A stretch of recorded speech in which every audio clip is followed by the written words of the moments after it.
A serva do Senhor, na página 5 do livro Conselhos sobre o Regime Alimentar, diz o seguinte: nosso primeiro dever para com Deus e nosso semelhante é o desenvolvimento próprio.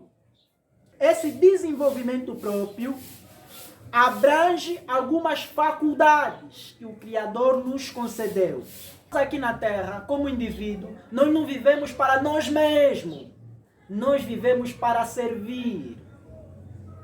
Um homem que vive para si, esse não serve para viver.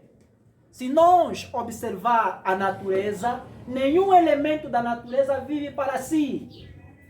Nenhum elemento da natureza vive para si.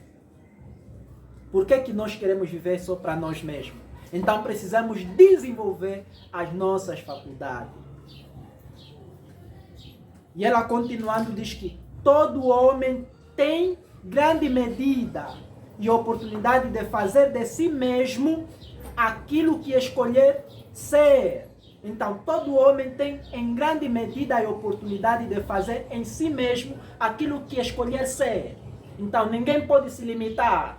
Não se limite em nada. Não se condicione a um estado social que você vive. Não, eu sou pobre. Não, eu sou pecador. Eu já não posso fazer aquilo. Já não posso ir aí. Não. Nós precisamos sonhar alto.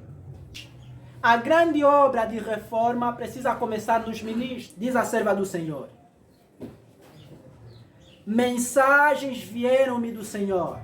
Falai, segundo todas as palavras que eu te dei, em advertência e reprovação e correção, não só para aqueles que são ensinados, mas aos que são mestres da palavra. O primeiro trabalho deve ser realizado para os pastores do rebanho, para que possam ser advertidos a não ensinar suas próprias palavras, em vez da palavra de Deus, como os escribas e os fariseus faziam. Dentro da obra de Deus, o primeiro dever, a primeira obrigação, o primeiro trabalho que deve ser realizado entre os obreiros, deve ser quem? Aos ministros, para que eles possam ser advertidos em não ensinar as suas próprias palavras. Existem homens que ensinam as suas próprias palavras, mas que ensinem as palavras de Deus. Quer dizer que a primeira obra de reforma e reavivamento devemos focar onde? Nos ministros. A perfeição deve começar pelos ministros, porque são eles os representantes do povo, os pastores, os obreiros, os líderes. Continuando, ela diz o seguinte: o ministério deve ser elevado. Os homens em ofício sagrado devem ser dedicados e tementes a Deus. Um homem relapso, irreverente, descuidado no falar teatral em atitude, não consagrado em espírito, irá por sua influência moldar os outros a fazerem como ele faz, agirem como ele age, lançando o mesmo baixo padrão que erigiu para si próprio, em lugar de preencher os padrões divinos.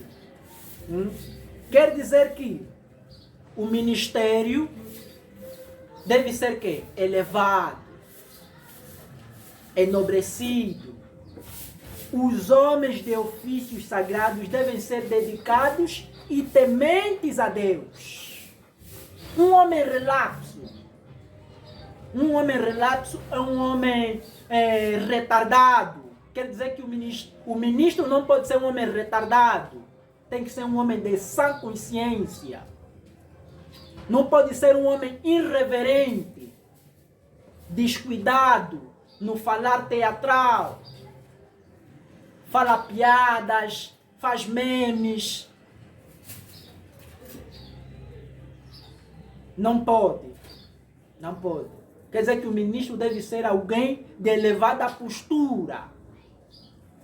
E ele diz que não deve ser um homem um homem não consagrado no Espírito, se nós termos um ministro com essas características negativas, esse ministro, pela sua influência, poderá moldar os outros a fazerem como ele faz. Vai erguer um padrão baixo para os demais. Por isso é que a grande e terrível obra deve começar aonde? Nos ministros.